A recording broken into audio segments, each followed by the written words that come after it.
Today, I'd like to welcome Mick Alexander from HIB Insurance Brokers in Albury. So welcome, Mick. Thank you, Phil. Thanks for having me. It's my pleasure. And as part of this Business Spotlight interview series, maybe you can tell us a little bit about who HIB Insurance Brokers is, what you do, and how long you've been in business for. Okay.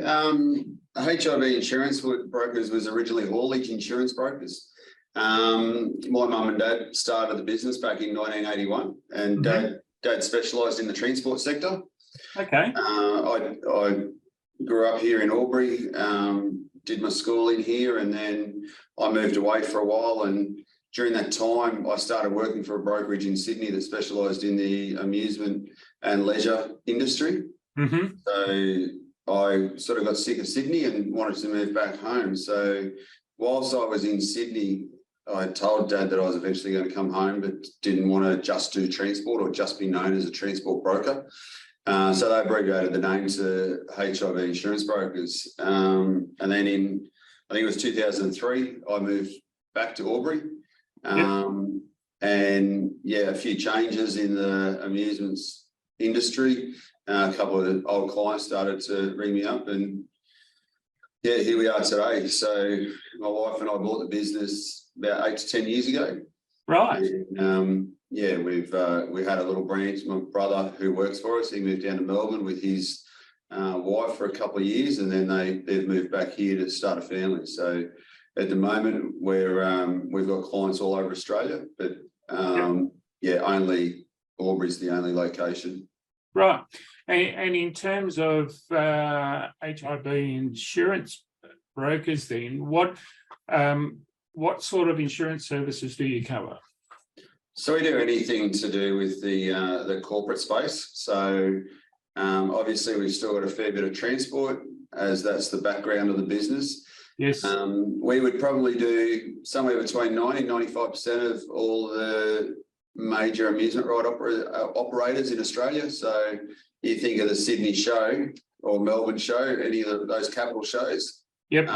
We've probably got about 90 to 95% of those amusement ride operators on our books. Right. And we've also got a few amusement parks and that sort of thing. So yes, that's the main part of the business. Then transport, and then we've also a local broker to a lot of different businesses around town. Fantastic. And when you look at your journey in business then, Mick, what's been some of the key learnings that you've had along the pathway? Oh, look, there's been a lot of different things that have happened over the past 10 to 20 years. Technology changes, like we don't have any paper files at the moment. Everything's digital, everything's saved to the cloud. So that's been massive. I think the change in the younger generation coming into business now is completely different to when I started coming into the working world. Even my brother, who's 8 years younger than me, the change since he started working with I don't even know what the school leavers are called now, but people don't seem to stick around in their jobs for as long as what they used to. Yeah. There's more freedom now. I think there's more opportunities for younger kids to travel as well. So back in the day where you might have had somebody for at least 5 years, you might be lucky to keep them for 18 months now. Right. Okay. Yep. Yeah. And what's something that you've learned about yourself as part of that journey? Well, we just actually, next Monday, we're employing a lady out of the Philippines who's insurance qualified, Australian insurance qualified. So I think after what happened with COVID, people being able to work remotely and people understanding how to work remotely and interact with people over Zoom and different other meeting platforms, it's given us the opportunity to look outside the box. Right. So yeah, we've got a lady starting next Monday, which will be interesting to see how that works. Yeah, fantastic. So, you've mentioned COVID here. What sort of impact did COVID have on your business and probably more so your industry? So during the start of COVID, when we first went into lockdown, I'd just been diagnosed with cancer. So Sorry to hear that. yeah, no, it's all good now. So I'm back on track. But that first 12 months, or 18 months really, I was going through my treatment. So my wife was pretty much running the business then. So the difficult thing, because we're in a regional area, we don't have people working from home back in those days compared to what might have happened in the capital cities. So that was a whole learning curve for our business from an IT point of view as well. Yes. Allowing people to log in remotely. And even when people had to work from home, they couldn't wait to get back into the office. This is their environment where they want to work. And so that was a massive learning over that period. But as I said, my wife was running the business then. So yeah, but I think the change of the way people work was huge. Yeah. And so when you're thinking about some of those changes that you had to make then, have you had one or two changes actually stick that you're going to run with moving forward now? I guess when we put new staff members on now, we're giving them access to work remotely, not necessarily at home, but people can work from anywhere. And I think that's showing that we're about to employ somebody from the Philippines next week. Yep. So that's probably the major change and takeaway from us. You asked a question before about how that affected our business.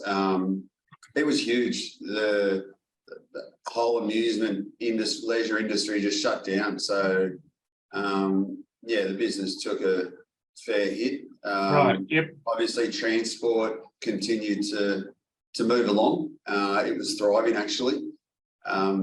But then the local smaller businesses, the capos and the retail outlets and that sort of thing, they all sort of came to a standstill, although they still had to insure their property. One of the biggest lines of insurance for the amusement sector is their liability. Right. Yep. So once they stopped working, they didn't have any liability exposure. So it was financially, we didn't have to put any staff off. We were lucky, but it did hurt the business. Yeah. And is the amusement industry starting to get back into action again, or are you? Yeah, the industry's thriving. I think they've had a great last 12 months with the different capital shows. Most of the shows they've all had good weather. The amusement parks, there's no restrictions anymore, so the amusement parks are welcoming people as well. There's been a lot of infrastructure and money put back into that industry with new rides and equipment. Yep. So that industry now is going gangbusters. Wow. The difficult thing from an insurance point of view is limited market. So we don't have the amount of insurers that we used to. Right. Yep. And Mick, in terms then of how do you keep yourself inspired on a day-to-day basis? Oh, look, there's lots going on. I've got a couple of other businesses away from HIB as well. So there's always something to do, whether it be with HIB or I love, my background is sales. I love the hunt for new business. So that's, if I can go and find new business, that's what keeps me going. Yeah. So in going out and looking for new business, what sort of advice would you give to somebody who was looking to go into business? What are the key things that you look for? From an insurance point of view, the businesses that we're sort of targeting, they should have a relationship with their insurance broker already. I think I always tell my staff, if you don't get it the first year, that's all right. Like the first year is a bit of a fact-finding mission to get to know the client, let the client know you, see how each other operate. The second year, you should have a fair bit of information to be able to have a really good crack. And then the third year, I would expect it to get the business the second or third year. Right. Sometimes you do get it on the first year. And I appreciate those clients that tell me, look, I'm happy where I am.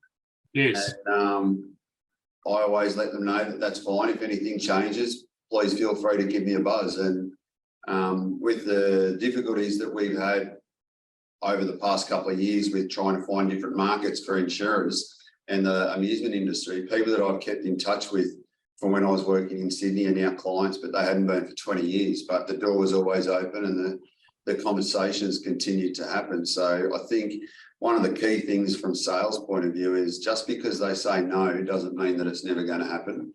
Right.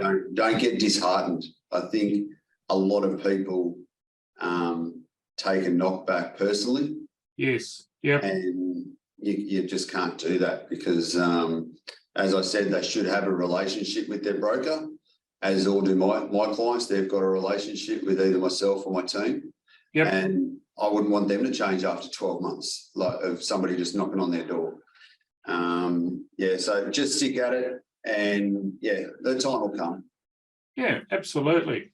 So if you were to start the business again, Mick, what would you do differently next time? That's a tough one. There's what would I do differently?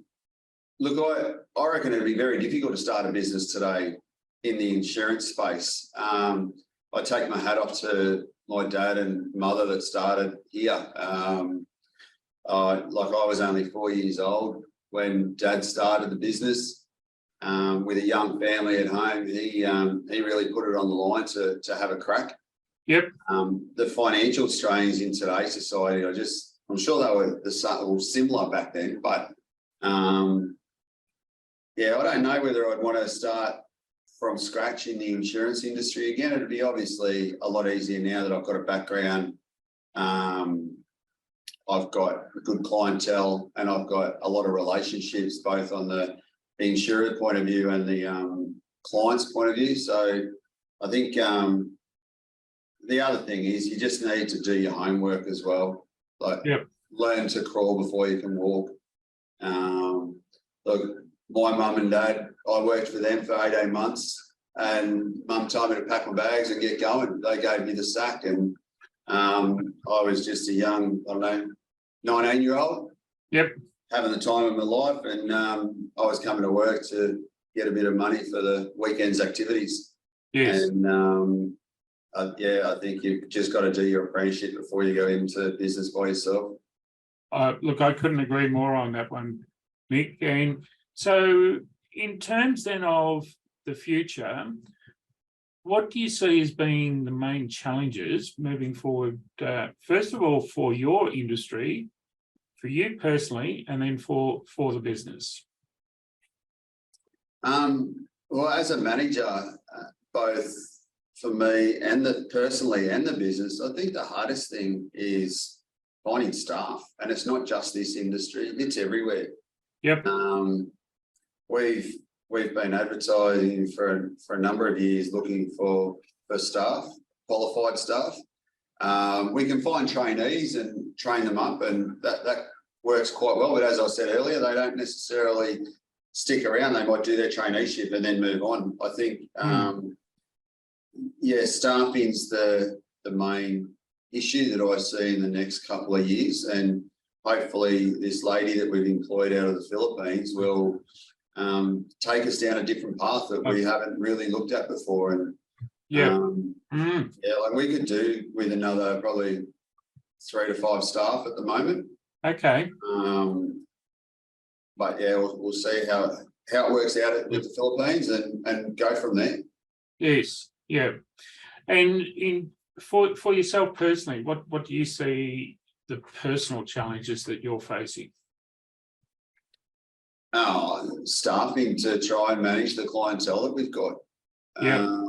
Technology's changing, but I think if you keep up to date with it, it does move fast, but there's little things that change as you move down the line, so it's not a massive leap. Yeah, I think the biggest thing for us is staffing. Yep. Yep. Okay. And is there, just before we finish up, is there anything further, any other advice that you could give anybody that may be watching this link? Just have a go, back yourself. Yeah, and don't be scared to ask questions. There's many people out there that are willing to help you. Don't sit in the corner and think that there's nobody to give you a hand, because and that's in all different types of business, whether it be management, sales. Yeah, ask questions. Yeah. And ask a variety of people. Get people's opinions, listen to people, and then make your informed decision from what homework you do. Yeah. And I think it's important to understand that no question is a silly question. No, that's right. If you don't know, ask. Yeah, that's right. And as I said, there's always somebody that'll be able to help you. And I think technology with Google now, that's very helpful as well. So yeah, there's plenty of ways to do your research. Absolutely. All right. Thank you, Mick. So if anybody is interested in getting some insurance in terms of transport and the other areas that you cover at HIB Insurance Brokers, please reach out to Mick and his team. Thank you very much. All right. Thanks for your time today, Mick. Thank you. Okay. Bye now. Bye.